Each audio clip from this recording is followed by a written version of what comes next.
Hey, this is Talha, And I'm Merrill. and we are on Real Swagger. We're here to give you some good tips and advice about how to live aboard a boat. And today we're going to be talking about the top mistakes we see from new liveaboards. To begin, the first mistake was just buying the boat. Right? Yeah.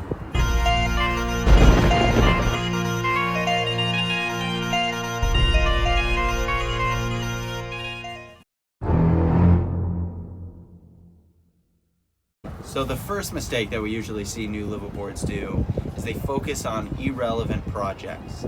There's a lot of projects you can do when you first get a boat to make it feel more homey, but going overboard with doing interior work instead of focusing on the engine, which most of the time you're going to have to do some immediate work on, is one of the bigger mistakes that we see. Absolutely. Or your sails or your lines or like some of the crucial things that make a boat, people neglect get into, because honestly it is a little scary. This is the first time you've seen something this big and this complicated, and now you own it and you're responsible for it.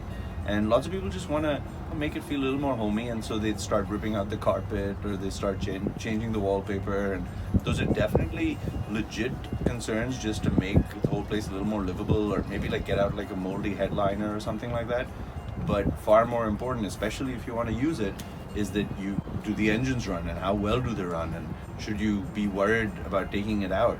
And we know so many people who discovered on a few trips into the adventure that the cable for the steering broke or something, and they didn't know because they didn't know what to check or anything. But again, meanwhile they were painting the cabins. And everything on the boat is expensive. And if you're going to be doing more stuff that's aesthetically pleasing, it's still going to come with a high price tag.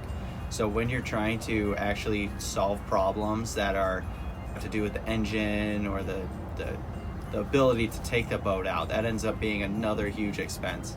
And sometimes you can easily run out of money working on trivial things that you really don't need to do. Absolutely.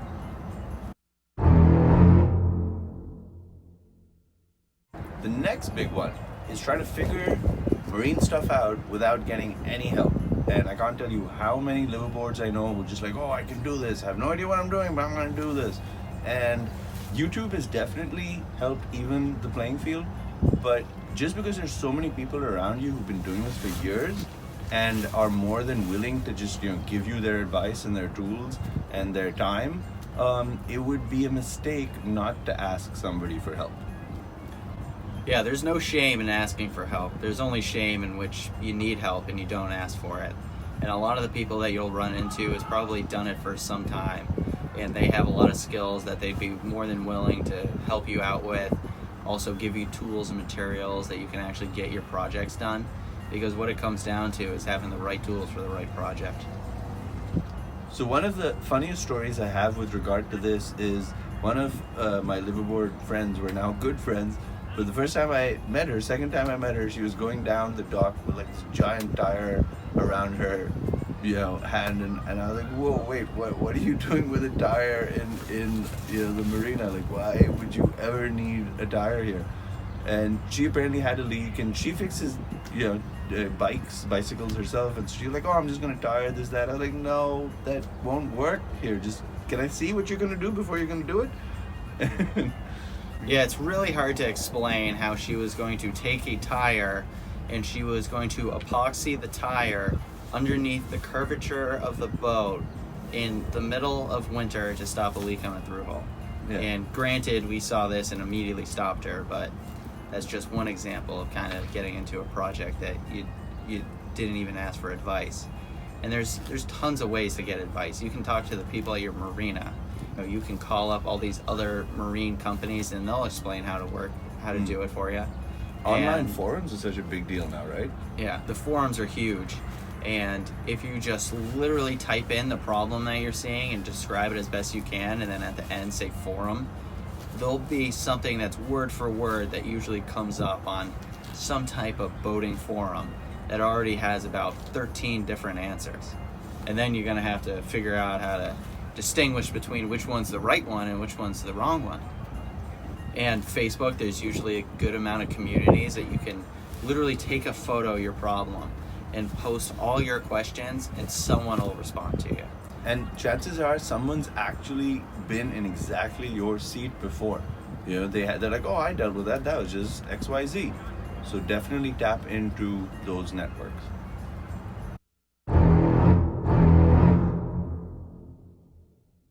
Another mistake we see new liveaboards do is they come in with this grandiose idea of sailing away into the sunset and taking the boat out every day because they live on it. But we usually see a lot of people that come in that are afraid of docking, and so they'll not even take the boat out. Absolutely. I remember the first time I met this guy, I was like, listen, literally, 95% of people are not gonna leave the dock just because they're so afraid of that, 1% when you leave and when you come back, just like docking and undocking, people are so afraid of that, they just will never leave. And that's the vast majority is what I'm saying. It's almost sad, especially on the bigger boats. So what I was really encouraging him from day one on any liveaboard is that really just build that confidence, go out with somebody who knows what they're doing, just dock a couple of times. You can find empty docks all over the place. Find a fuel dock. But the first time I actually sort of practiced docking was all the way in the middle of the ocean. I just found a buoy and I just sort of backed up to that, and I was like, oh, this isn't that bad. I could do this when I'm at a dock. And that really helps build your confidence. And because you've built your confidence, it's likely that you will go out way more than if you were just afraid of the whole thing. And especially if it's something that you're thinking of long term, it's definitely something worth getting used to and actually getting good at. Yeah, another thing that we usually find from new liveaboards is that they're actually coming with zero boating experience. There's a surprisingly large bit of people that get a boat that have never even actually sailed a boat before.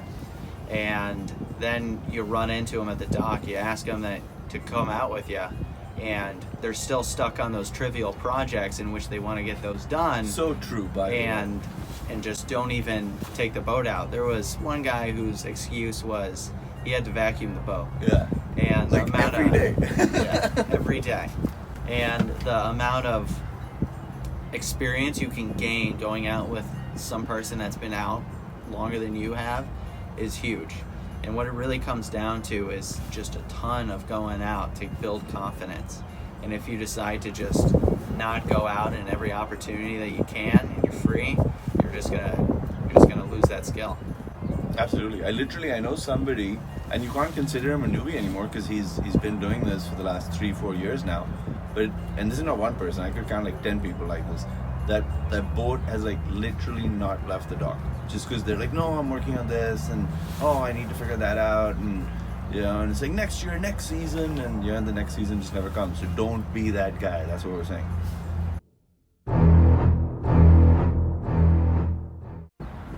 So another mistake we see is just not meeting your neighbors. There are a lot of people that are on boats that know how to do projects, and they have the ability to really help you out. And there's really no excuse for just being a recluse on a boat. Everyone is in it, and they're all struggling with living on a boat. It's difficult. There's a lot of people that quit, and you have to deal with all sorts of different conditions and problems with the boat that, meet the people that you're struggling with. Make it a community. Make it a community. Yeah. So Meryl's totally right, is that lots of people are just almost afraid of meeting people. They also sort of have a goal that this is their house atop a mountain and they'll just be left alone and stuff. And the cool funny bit about it is that almost everybody else at the marina also has that plan. You know what I mean? This is their place of solace, but because everybody has such similar goals, there's such like-minded people on the dock, and they're so interesting, from all walks of life. You'll meet doctors, you'll meet vets, you'll meet army guys, you'll meet Air Force pilots, you'll Bums. a whole lot of bums. Surfer dudes. The sky's the limit. I know somebody who is going to be teaching in med school now soon. So I know somebody who runs a hospital. So you will find so many interesting people, and just sitting with them and sharing stories with them and getting to know them and learning from their experience really, changes your entire future experience as well. So another big mistake that new liveaboards make is just not maintaining things. So they will just assume that because it's been working, it will just continue to work, and they don't, it's a magic box and I don't want to open it and figure out what's inside the box, and they just won't fix things, and they'll just slowly, the way most marine things especially work is that they will just deteriorate more over time to the point where they just stop working. And that can be anything from as simple as your plumbing system to like a breaker might not work, and eventually it might cause a fire, so it's better to take care of that beforehand. Could be an engine related issue, could be your sails on a sailboat, like they say, a stitch in time saves nine. So if you had just fixed that little rip, you don't need to now buy a $5,000 sail. Same thing's true of dinghies. A little rip, just fix it. Don't wait for it. Yeah, so as soon as you get the boat, there's a commitment to keep up on a lot of things, because if you don't keep up on it, as T said, it'll all deteriorate and things go pretty quick. And it can just be in one season, and whatever new products in the boat, if you didn't maintain it, is going to be destroyed. And then you're going to have to fork up the whole money to repair it. And then you're going to have to learn from that mistake, when all along you could have figured out how to just maintain it properly. Usually things start to look pretty bad right before they go out. And so just pay attention to all the things that are going off. If you see something with a ton of rust on it, you better do something about it. And this sort of goes back to what we were talking about a second ago, is in terms of meeting people. When you go out, like one of your first few conversations with anybody should be, oh, this is my boat, what boat do you have? And how are you liking it? And this and that. And slowly, if you have, you might not know what to maintain, and if they are in a similar situation, that's just going to be such invaluable advice, that, oh, have you checked your zinc, so you're this or you're that. We know so many people that are like, what's that? I didn't know I was supposed to do that. So talk to people, get advice from them, get feedback, be like, this is what I was thinking about for my boat, and they might have a better version or an alternate version. They might be able to save you money. So definitely engage with people and exchange experiences. Yeah, when I first showed up at the marina, I asked the guys, what do you use for heat? I had no idea. And they were all like, get a Mr. Buddy. And then I met another guy and I asked him what he did for heat. He said, Mr. Buddy. So I went out and got a Mr. Buddy. And then all the people, the new liveaboards, show up and they ask me what I do for heat. And I tell them to just get a Mr. Buddy. Mr. Buddy is a heater, by the way. Propane heater. Just so we're clear. Yeah. Okay. It's actually a stuffed animal that if you hug, it'll give you several program messages, like it's okay, or did you check the oil? Yeah. Patent pending product.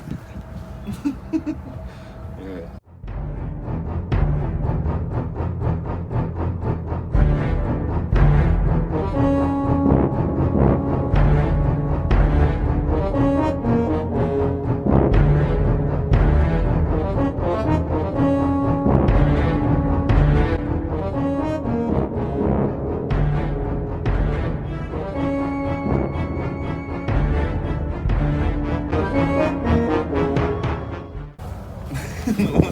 Meryl's going on an adventure today.